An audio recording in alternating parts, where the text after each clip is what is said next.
ጤና ይስጥልን የተወደዳችሁ ተመልካቾቻችን የሀገር ውስጥና የውጭ ዜናዎቻችንን ከኬቲቪ ወደ እናንተ የምናደርስበት ሰዓት ላይ ነው የምንገኘው። ወይንሸት ዘውዴና ንጉሱ በቃሉ ከመላው ስቱዲዮ ባለሙያዎች ጋር በጋራ በመሆን የዕለቱን ዜና ወደ እናንተ እያደረስን አብረናችሁ እንቆያለን። አብራችሁ እንድትቆዩ በአክብሮት እየጋበዝን ወደ አጫጭር የሀገር ውስጥ ጉዳዮች እናልፋለን። ኢትዮ ቴሌኮም በግማሽ ዓመቱ ከ4.9 ቢሊዮን ብር በላይ በቴሌብር የታገዘ ብድር ለደንበኞቹ መስጠቱን አስታወቀ። ኢትዮ ቴሌኮም ባለፉት 3 ዓመታት የፋይናንስ አገልግሎትን ተደራሽና አካታች ለማድረግ የሞባይል መኒ አገልግሎት በቴሌብር ማስጀመሩን ገልጿል። በእነዚሁ ዓመታትም 1.7 ትሪሊዮን ብር በሞባይል መኒ አገልግሎት በቴሌብር እንዲዘዋወር መደረጉን ዋና ስራ አስፈጻሚዋ ፍሬህይወት ታምሩ አስታውቀዋል። እንደ ዋና ስራ አስፈጻሚዋ ገለጻ በቀን በአማካይ 5 ቢሊዮን ብር በቴሌብር በሞባይል መኒ በኩል እንደሚዘዋወርም አመልክተዋል።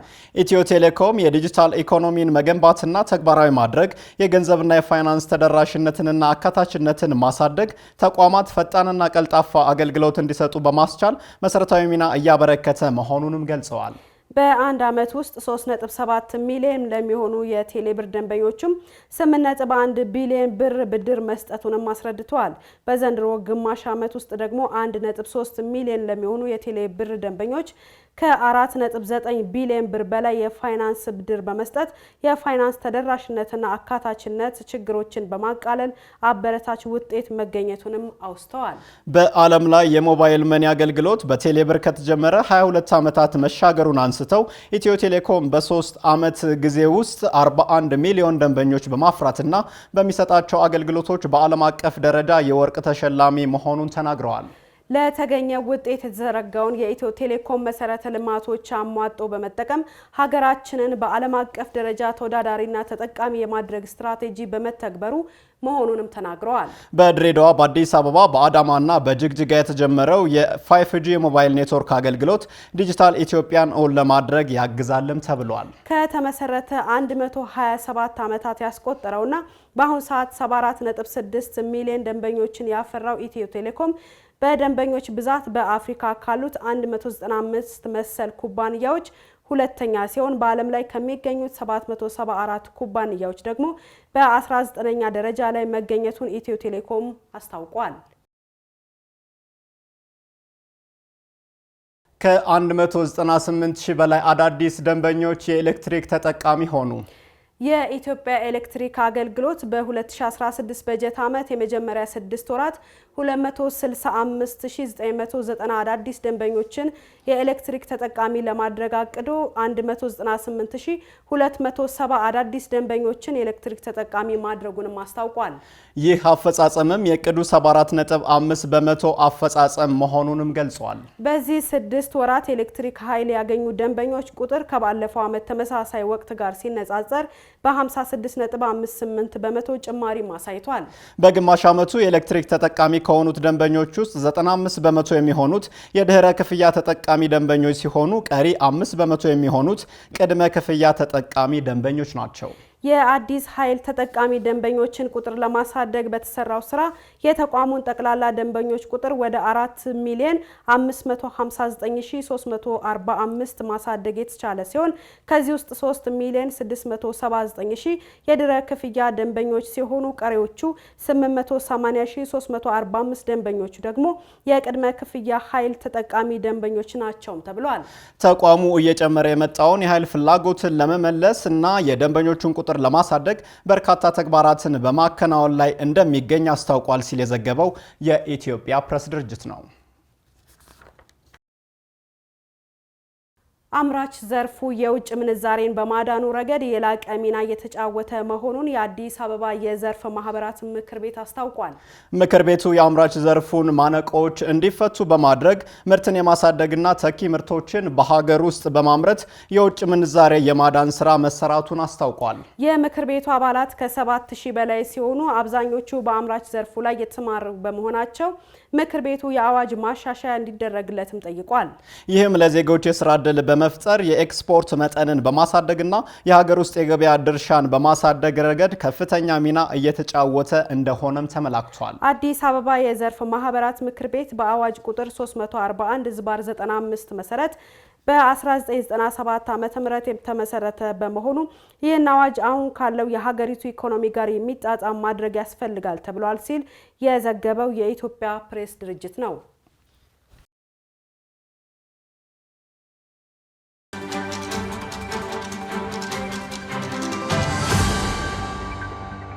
ተመልካቾቻችን ከገበሬው ቴሌቪዥን KTV ዕለታዊ ዜናችን ቀጥሏል። አሁን ደግሞ ከሀገር ውስጥ በዝርዝር ወደምንመለከተው ጉዳይ እናልፋለን። አብራችሁን ቆዩ።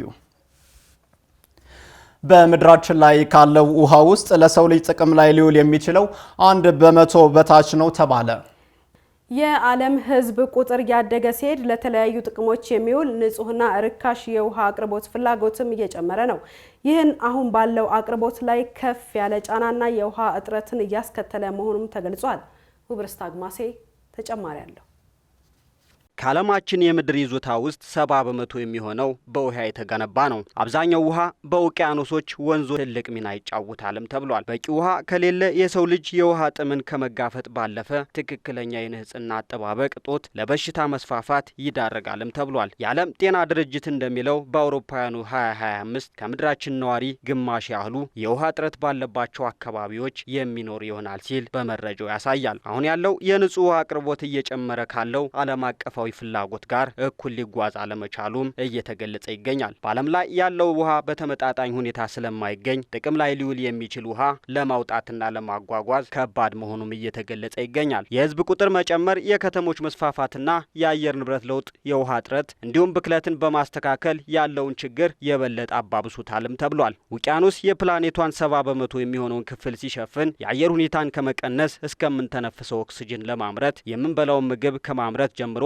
የምናመነጨውን ትርፍ ካርበን ዳይኦክሳይድ እስከ ማከማቸት ድረስ ለሰው ልጅ ብዙ አገልግሎቶችንም እየሰጠ ይገኛል። ነገር ግን የግሪን ሃውስ ጋዝ ልቀት መጨመር፣ በውቅያኖስ ሙቀት ለውጥ እና የበረዶ መቅለጥ ምክንያት የዓለምን ስነ ምህዳር አደጋ ላይ መጣሉ እየተገለጸ ይገኛል። መሬት ላይ በአጠቃላይ ካለው ውሃ መጠን 97.5% የሚገኘው በውቅያኖስና በባህር ሲሆን በጣም ጨዋማ መሆኑ ደግሞ ለሰው ልጆች የምግብና መጠጥ ግልጋሎት ውስጥ እንዳይገባ አድርጎታል። 2.5% የሚሆነው ደግሞ ንጹህ ውሃ እንደሆነ ይነገርለታል። ይህም የሚገኘው በግግር በረዶ መልክ ሲሆን 0.8% የሚሆነው ደግሞ በከርሰ ምድር በወንዞችና በሐይቆች ውስጥም ይገኛልም ተብሏል። ታዲያ ዓለም ካላት የውሃ መጠን ከ1% በታች የሆነውን ውሃ የሰው ልጅ ለመጠጥ፣ ለመስኖና ለኢንዱስትሪ እንዲሁም ለኃይል ምንጭነት ይጠቀምበታልም ተብሏል። ይህ ማለት ከወንዞች የሚገኝ ውሃ ለመስኖ የሚውለው ከዝናብ የሚገኘውና በከርሰ ምድር ውስጥ የሚገኘው ውሃ እንደማለት ነው። የተባበሩት መንግስታት የቅርብ ጊዜ ጥናት እንደሚያሳየው ከሆነ በዓለማችን በኢንዱስትሪ እድገትና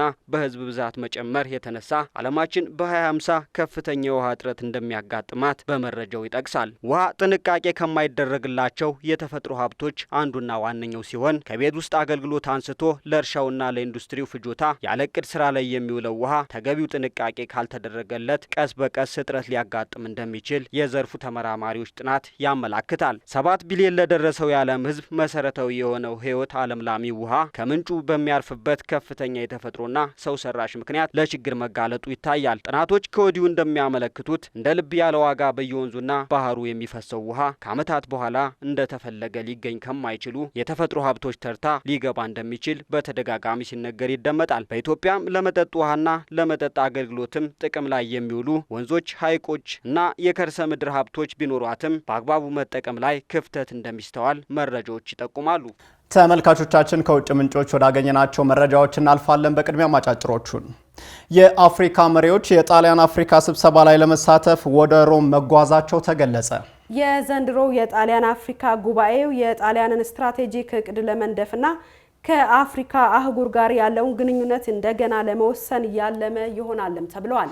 እንደ አፍሪካን ኢንተለጀንስ ዘገባ ጉባኤው እንደ አውሮፓውያን አቆጣጠር በ2024 የጣሊያን ቡድን 7 G7 መሪነት ሀገሪቱ በስልጣን ዘመኗ አፍሪካን እንደ ቁልፍ የትኩረት አቅጣጫ ለማስቀደም ያላትን ቁርጠኝነት እንደሚያሳይ ተመላክቷል። የጣሊያን ጠቅላይ ሚኒስትር ጆርጂያ ሜሎኒ የአፍሪካንና የአውሮፓን ፍላጎቶች በተለይም እንደ ኢነርጂ ባሉ ዘርፎች የአፍሪካን የኢነርጂ ምርት አቅምና የአውሮፓን አቅርቦት ፍላጎት የሚያሟላ መሆኑን አጽንኦት ሰጥተው ተናግረዋል። የዘንድሮው የጣሊያ አፍሪካ ጉባኤም ለጋራ እድገት ድልድይ በሚል መሪ ቃል እየተካሄደ ይገኛል። ጠቅላይ ሚኒስትር ጆርጂያ ሜሎኒም ጉባኤው በጣሊያንና በአፍሪካ ሀገራት መካከል ገንቢ ውይይትና ትብብር እንደሚያደርግ ቃል ገብተዋል። የጉባኤው ዋነኛ አጀንዳ ጣሊያን ሶማሊያን ጨምሮ ከአፍሪካ ሀገራት ጋር የጠበቀ ግንኙነት ለመፍጠር ያለመ የኢነርጂ ትብብር እቅድ ሀሳብ ያለው ነው ተብሏል። ሰሜን ኮሪያ ከባህር ሰርጓጅ የተወነጨፈ የክሩዝ ሚሳኤል ሙከራ አደረገች። የሰሜን ኮሪያ መንግስት መገናኛ ብዙሃን የሀገሪቱ መሪ ኪም ጆንግ ኡን በቀናት ውስጥ ሁለተኛውን የጦር መሳሪያ ሙከራ 2 የባህር ሰርጓጅ ሚሳኤሎችን ማድረጉን አስታውቋል። KCNA የዜና ወኪል እንደዘገበው በኪም ጆንግ ኡን መሪነት አዲስ የተገነቡት ፑልህዋሳል 331 የተሰኙት ሚሳኤሎች የደሴቲቱን ኢላማ ለመምታት ከምስራቅ ባህር በላይ በሰማይ ላይ በረዋል። በዘገባውም አንድ ባልታወቀ ቦታ ላይ ኪም ጆንግ ኡን ወደ ሰማይ ሚሳኤል እየጠቆሙና ከሰራዊቱ አባላት ጋር ሲስቁ የሚያሳዩ ምስሎች እንዲሁም በነጭ ጭስ ግዙፍ ደመናዎች የተሸፈኑ የክሩዝ ሚሳኤል ሙከራ የማስጀመሪያ መድረክን የሚያሳዩ ምስሎች አጋርቷል። እንደ አልጀዚራ ዘገባ የደቡብ ኮሪያ ጦር እንዳስታወቀው በሰሜን ኮሪያ የሲምፖ ወደብ አቅራቢያ ከሚገኙት ውሃዎች በርካታ ሚሳኤሎች የተወነጨፉ ሲሆን ፒዮንግያንግ የባህር ሰርጓጅ መርከቦችን ጨምሮ የባህር ኃይል ንብረቶችን የሚያመርት የመርከብ ጣቢያን እንደምትሰራ ደርሼበታለሁ ብለዋል። የተለያዩ መረጃዎች እንደሚያሳዩት ከቅርብ ወራት ወዲህ ሰሜን ኮሪያ በልማት ላይ ያለ የባላስቲክ ሚሳኤል ሲስተም እና የውሃ ውስጥ ድሮንን ጨምሮ የተለያዩ የተጠናከሩ የጦር መሳሪያዎች ሙከራ እያደረገች ትገኛለች። የእስራኤል ሚኒስትሮች በጋዛ አዳዲስ ሰፈራዎችን እያቀዱ ነው ተባለ። የእስራኤል ካቢኔ ሚኒስትሮች በቅርቡ በተደመሰሱት የፍልስጤም ማህበረሰቦች መሬት ላይ ህገወጥ ሰፈራ ለማድረግ የእቅድ ኮንፈረንስ ላይ ይገኛሉ። እንደ አልጀዚራ ዘገባ የእስራኤል የቀኝ አክራሪ ብሔራዊ ደህንነት ሚኒስትር ኢታማር ቤን ጊቪር ፍልስጤማውያን በፈቃደኝነት እንዲሰደዱ ጥሪ አቅርበዋል። ወደ ጋዛ መመለስ በተሰኘው ኮንፈረንስ ላይ 21 አዳዲስ ህገወጥ የእስራኤል ሰፈራዎችንም ተዘርዝረዋል። የእስራኤል ጠቅላይ ሚኒስትር ቤንጃሚን ኔታንያሁ በይፋ በሰጡት መግለጫ የእስራኤል ወታደሮች ከሐማስ ታጣቂዎች ጋር በሚፋለሙበት የፍልስጤም ግዛት ውስጥ ሰፈራ እያደረጉ ነው የሚለውን ውድቅ ቢያደርጉም ፍልስጤማውያንን መቆጣጠር የነበረው አቋም ጠንካራ በሆነው መንግስታቸው ውስጥ መነቃቃትን ማግኘቱን ያሳያል። የብሔራዊ ደህንነት ሚኒስትሩ ኢታማር ቤን ጊቪር ጦርነቱን የቀሰቀሰውን የሐማስ ጥቃትን በመጥቀስ ሌላ ኦክቶበር 7 ካልፈለግን ግዛቱን መቆጣጠር አለብን ብለዋል። እስራኤል ፍልስጤማውያንን ከጋዛ በፈቃደኝነት እንዲሰደዱ ማበረታታት አለባት የሚሉት ሀሳብና አስተያየቶች የእስራኤልን የቅርብ ወዳጅ አሜሪካን ጨምሮ ከዓለም አቀፍ ማህበረሰብ ከፍተኛ ወቀሳ ያስከተሉ መሆናቸው የሚታወስ ጉዳይ ነው። የተወደዳችሁ ተመልካቾቻችን የኬቲቪ ዜናዎቻችን አሁንም እንደቀጠሉ ናቸው። በዝርዝር ወደምንመለከታቸው የባህር ማዶ ጉዳዮቻችን አልፋለን። የአሜሪካ ወታደሮች በጆርዳን በኢራን ይደገፋሉ በሚባሉ ታጣቂዎች የድሮን ጥቃት ጉዳት ደረሰባቸው። በዚህ ጥቃት አሜሪካ 3 ወታደሮቿን በሞት ስታጣ ከ30 በላይ የቆሰሉባት መሆኑ በኢራን ላይ ቀጥተኛ ጥቃት እንዳትከፍት ስጋት አሳድሯል ይለናል የአብርሃም በለጠ ዘገባ። በመካከለኛው ምስራቅ በጋዛ መሬት እየተከናወነ በሚገኘው የእስራኤል ሐማስ ጦርነት አሜሪካ ከእስራኤል ጎን ነኝ እያለች ብትቆይም በቀጥታ የጦርነቱ ተሳታፊ አልሆነችም። በኢራን ይደገፋሉ ከሚባሉ የቀጠናው ታጣቂዎች አሜሪካ ጥቃት ቢደርስባትም ከኢራን ጋር በቀጥታ ወደ ግጭት ውስጥ ሳትገባ ቆይታለች። አሁን ግን አሜሪካ በቀጥታ በዚህ መካከለኛው ምስራቅ ጦርነት እንድትሳተፍ የሚገፋፉ ድምጾች በመሰማት ላይ ናቸው። የወቶታው ምክንያትም የአሜሪካ 3 ወታደሮች በድሮን ጥቃት ተገድለዋል መባሉን ተከትሎ ነው። የኢራን ድጋፍ አላቸው በሚባሉ ታጣቂ ቡድኖች በጆርዳን በሶሪያ ድንበር አቅራቢያ ታወር ቲዩንቲቱ በተባለ ምሽግ ከሶሪያ በመነሳት በተደረገ የድሮን ጥቃት 3 አሜሪካውያን ወታደሮች ሲሞቱ ከ30 በላይ የሚሆኑ አሜሪካውያን ደግሞ መቁሰላቸው ነው የተሰማው። የትኛው በኢራን የሚደገፍ ታጣቂ ቡድን ለዚህ ጥቃት ኃላፊነቱን እንደሚወስድ ግን ተለይቶ አልተገለጸም። የእስራኤል ሐማስ ጦርነት ከተጀመረ ወዲህ በመካከለኛው ምስራቅ ያሉት የአሜሪካ ኃይሎች ላይ በኢራን ይደገፋሉ በሚባሉ ታጣቂዎች በኢራቅ፣ ሶሪያ፣ ጆርዳንና በየመን ዳርቻዎች ከ150 በላይ ጥቃት የተፈጸመባቸው ቢሆንም በትላንትናው ዕለት በታወር ቲዩንቲቱ ከተደረገባቸው ጥቃት በፊት በአሜሪካ ወታደሮች ላይ ቁስለትም ሆነ ሞት አላደረሱም ነበር። ይህም የጆ ባይደን አስተዳደር በቀጥታ ከኢራን ጋር ሳይጋጭ በኢራን ይደገፋሉ የሚባሉትን የኢራንን ታጣቂዎች ለይቶ ለመምታት ያስቻለው ነበር። በትላንትናው ጥቃት የአሜሪካ ወታደሮች መቁሰላቸው ብሎም ህይወታቸው ማለፉ ግን አሜሪካ በመካከለኛው ምስራቅ ጦርነት በቀጥታ እጇን እንድታስገባ የጆ ባይደን አስተዳደር ላይ ፖለቲካዊ ግፊት እየተደረጉ ናቸው። ፕሬዚዳንቱ ባይደንም ቢሆኑ አሜሪካ አጸፋውን ትመልሳለች በማለት ዝርዝር ነገር ከመናገር ተቆጥበዋል። በአንደኛው ወታደራዊ መቀመጫችን ላይ በደረሰው ጥቃት 3 ጀግና ወታደሮቻችን አጥተናል። አጸፋውንም መመለስ ይኖርብናል። ሪፐብሊካኖች ባይደንን የአሜሪካን ኃይሎች በድሮን የሚሳኤል ጥቃት እስኪደርስባቸውና አቅመቢስ እስኪሆኑ እጃቸውን አጣጥፈው እንዲቀመጡ አድርገዋቸዋል በማለትም እየነቀፋቸው ነው። በምላሹም አሜሪካ ኢራንን በሚሳኤል ልታጠቃ ይገባል እያሉ ነው። ወታደሮቻችንን ባይደን አርፎ የተቀመጡ ዳክዮች አድርገዋቸዋል ያሉት ሴናተርና ሪፐብሊካኑ ቶም ኮተን ለዚህ ምላሹ መሆኑ ያለበት ለኢራን የሽብርተኝነት ተግባር በኢራንም ሆነ በመካከለኛው ምስራቅ መጠነ ሰፊ ጥቃት ማድረግ ነው ሲሉ ተሰምተዋል። ባይደን አስተዳደር ላይ ጥቃቱን ተከትሎ እየተደረገ ያለው ጫና አሜሪካ በቀጥታ ወደ ጦርነቱ ለመግባት እንድትወስን ያደርጋት ይሆን የሚል ስጋትንም አሳድሯል። የሁሉ ጥንቅጥ ከመስከረሙ የሐማስ ጥቃት በኋላ እስራኤል መጠነ ሰፊ ጦርነትን በጋዛ መክፈቷን ተከትሎ ስትራቴጂክ የንግድና ወታደራዊ መርከቦች መተላለፊያ በሆኑ የባህር ወሽመጦችና ሰርጦች ላይ በኢራን የሚደገፉ እንደ ሂዝቦላህ፣ ሀውቲና ሌሎችም አማጽያን ኢላማቸውን በአሜሪካና እስራኤል ወዳጆች ላይ አድርገው ጥቃት መፈጸማቸው ነው። ታዲያ ይህ ጥቃት የቀይ ባህርን የንግድ እንቅስቃሴ በ40 በመቶ እንዲቀንስ ያደረገው ሲሆን ቀጠናውን ደግሞ መስቀልቅሎ እንዲወጣና እንዲፈራ አስችሎታል። ወትሮም ቢሆን የአሜሪካ የጦር መርከቦች ከስፍራው የማይጠፉበት ቀጠና አሁን ላይ ከአሜሪካ ቁጥጥር ውጭ የሆነ ይመስላል። አሁን የአሜሪካ ሴናተሮች እንደሚሉት አሜሪካ ኢራን ላይ የትኛውንም ጥቃት የምትፈጽም ከሆነ ምናልባትም የሶስተኛው የዓለም ጦርነት መቃረቢያ እንዳይሆን የሚሰጉ አልጠፉም። ምንም እንኳን አሜሪካ በጦር ቴክኖሎጂ ከኢራን ብዙ ርቀት ላይ ብትገኝም ኢራንም ብትሆን ሰው አልባ ድሮኖችን ጨምሮ የበርካታ ታክቲካል ጦር መሳሪያዎችና ሚሳኤሎች ባለቤት መሆኗ ነገሩን የከፋ ያደርገዋል ተብሏል።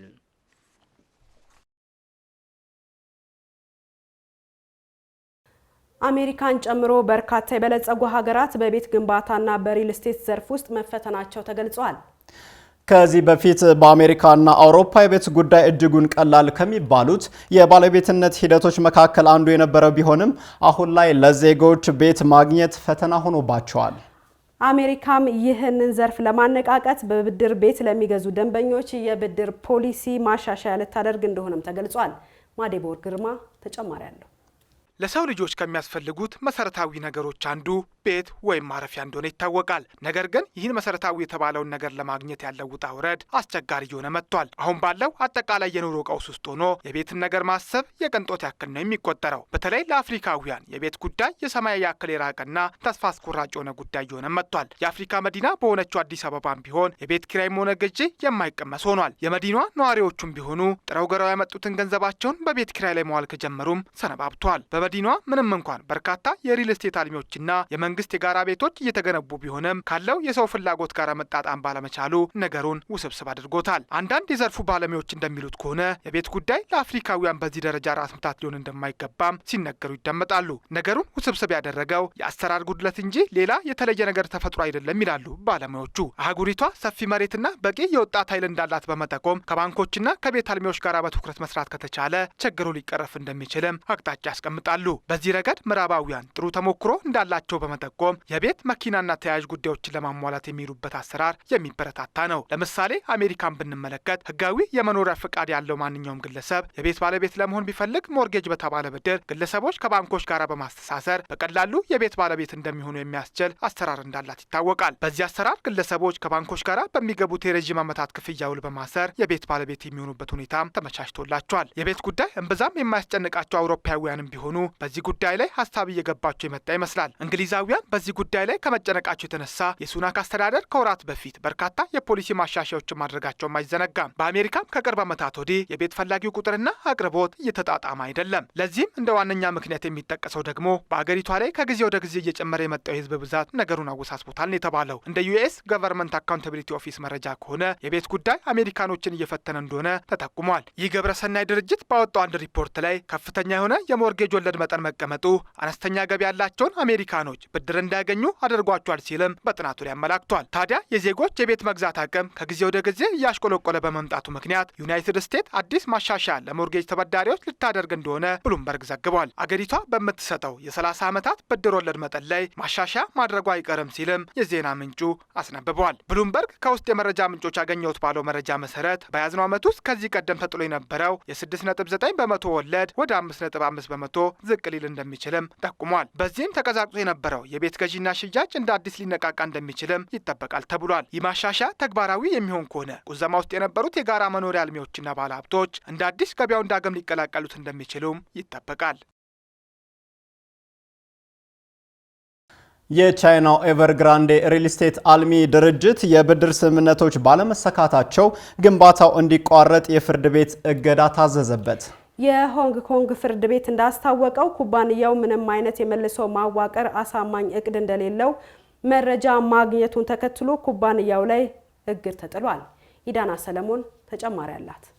ሪል ስቴት በቻይና ኢኮኖሚ ውስጥ የጀርባ አጥንት ከሆኑ ዘርፎች አንዱ ሲሆን የቻይና ኢኮኖሚ በሪል ስቴት ዘርፍ ለረጅም ጊዜ ጥገኛ እንደነበርም ይነገራል። ከጠቅላላው የቻይና ኢኮኖሚ እንቅስቃሴ ሩብ በላይ የሚሆነውን እንደሚይዝም ይገመታል። ሆኖም ከቅርብ ጊዜያት ወዲህ አስቸጋሪ ሁኔታ ውስጥ ወድቆ ይገኛል።